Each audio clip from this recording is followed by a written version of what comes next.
د کورد قبیلې یو ډاکو نو هغه به غلاله وتو په لاره باندې به ولاړو شوکې به یې کولې خلکو نه چې څه به یې ترې اخیستل. نو د ځان له یو ټیم او یو ګروپ جوړ کړی نو د کورد قبیلې دا ډاکو تللی دی په کور نه ووته وایي چې زه په یو شاړه لار به روان یم نو که چېرته څوک هم ګیر کړل نو د هغې نه به څه واخلو د نن ورځې به همدقه شي. دی وایي چې مونږ وتو لاړو ډېر مزله مو کو نو یو علاقه کې مونږ د قجورو د ونو لاندې کېناستو ستړي شو چې زه دلته به سوري ته ناست یو ډډه به ولګو نو که څوک رالل نو مال به هم ترې واخلو او به یې لوټو. وایي دغه ټیم کې 2 قجورې شنې ونې ولاړې وې او هغه د قجورو ښې ډکې وې او یوه ونه د قجورې هغه اوچه وه بره سر یې د سر ترې والی شوې اوچه قجوره ولاړه وه. نو دغه د کورد قبیلې ډاکو وی ما ورته کتل د دې شنو قجورو د ونې ته به مرغۍ راغله قجوره به یې په مخوکه کې ونیوه یا پنجو کې او لا بړه هغه اوچه قجورې سر کې به یې ور وغورځوله د ساعت پس به بیا شنو قجورو له مرغۍ راغله قجوره به یې وشکوله او بیا به د اوچې قجورې سر ته یوړه هلته به یې ور واچوله. نو ما لږ ساعت دا تماشه کوله چې دا مرغۍ د شنې قجورې راشوکوي او وړي یې د اوچې قجوره کې څه داسې فلسفه او څه راز دی پکې. وایي زما زړه صبر ونه کو دغې ډاکو وایي چې دغې اوچې قجورې سر ته وروختم چې دې کې څه دي وایي چې بره وروختمه او مې کتل چې یو مار پکې پروت دی او خولې وازه ده او دغه مرغۍ قجوره راوړي او د دې مار په خوله کې ورچوي. وایي ما ورته داسې د مار ته ګوتې داسې مخې ته وخوځولې وایي هغه مار زما په دې ګوتو خوځولو اړو څه پوه نه شو. وایي زه په دې نتیجه ورسېدم چې دا مار ړوند دی په سترګو نابینا دی ړوند دی. نو د چې دا معامله او دا واقعه کتلې ده چې قجوره مرغۍ راوړي او د مار خوله ته اچوي نو په دې نتیجه ورسېدم چې مار ضرري او مضر شی دی او چې کله نابینا دی د رزق زیمه الله تعالی غسته ده نو الله د مرغې مقرر کړی ده قجوره راوړي او د دخله کې اچي دا دې وخت کې محتاج ده نو الله پاک د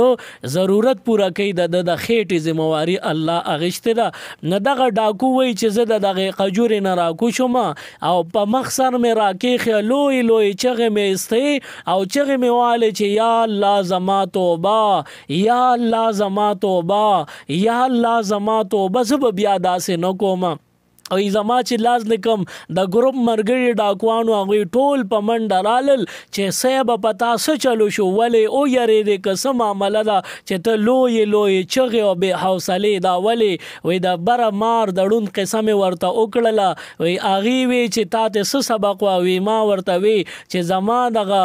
مار نه دا سبق ما واغېستو چې دغه مار مضر دی خو چې کله محتاج دی نو الله تعالی یو مرغۍ مقرر کړې ده دله روزه د انتظام کوي. نه دغه شان موږ مسلمانان یو زموږ نصیب الله تعالی مقرر کړی دی او د هغې باوجود په بل په مال باندې موږ نظر ساتو غلا کو ډاکه کو د دې په وجه باندې نن موږ د دې مار نه دا عبرت واغېستو چې الله تعالی د پاره موږ په اخلاص توبه وباسو آینده به دا کار نه کوو. ای چې سم د چانه لوټلی او اغیستو ټول هم پیژندل لاړو کلي ته هر چاته خپل امانتونه حواله کړي چې دا ستاسو مال موږ درته واپس کو دعا کوي چې زموږ توبه الله تعالی قبول کړي. وایي چې کله زموږ د توبې موقع راغله موږ توبه وویستله د دغې نه پس موږ مزل شروع کړ پیاده مزل یم کولې چې موږ حج لزو د حج په طرف او د حج په نیت باندې ووتو 3 شوا روزه مزل مو کو مخ په وړاندې لاړو په یو قبیله باندې ورلو ولته ستړي شو مونږ دمه به وکړو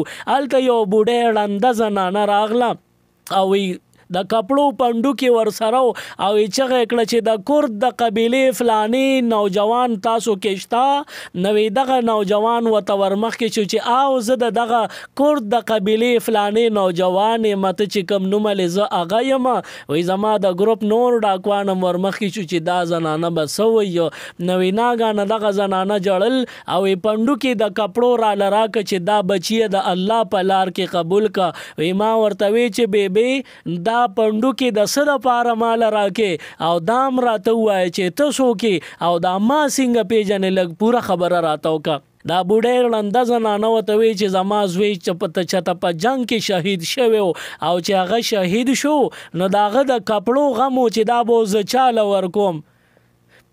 وی درېیمه شپه د پیغمبر علیه السلام په خوب کې راځي او راته وایي چې یا بوډۍ د کورد قبیلې فلانې نوجوان دی توبې ویستلې ده او حج له روان دی سره د ملګرو هغې سره د کپړو کمې دی نو دا پنډ جامې ټولې یو سو هغه له ورکه هغه به یې قبولې کړي توبه یې الله قبوله کړې ده چې دا جامې قبولې کړي دا به ښه وي او خپلو ملګرو له به یې ورکړي نو فورا یې هغه کپړې واغېستې او خپل هم استعمال کې او مرګرو کې هم تقسیم کړلې حج له روان شو. شیخ زکریا رحمت الله علیه لیکي وی چې کله بنده په اخلاص سره توبه وویستله توبه به خامخا قبلېږي. دویم دا چې د پیغمبر علیه السلام قربت به ورته نصیب کېږي. دریم دا چې الله تعالی به په دومره رحمتونه نازل کړي هره د نیکۍ لار به ورته ازاده کړي. نو معلومه شوه چې موږ او تاسو په اخلاص سره په صدق دل سره توبه وویستله الله رب العالمین به دغه توبه قبوله کړي. زموږ او ستاسو توبې چې قبولې شوې بیا ته وګوره د دنیا نظام دا به پخپله بدلیږي. د الله تعالی د ډډې د رحمتونو فیصلې به کېږي په موږ به رحمتونه نازلیږي. نو د هغه رحمتونو لاس په دعایو چې الله موږ له عیسو کړي پروردګار دې زموږ د ستاسو ټول لوی واړه ګناهونه معاف کړي.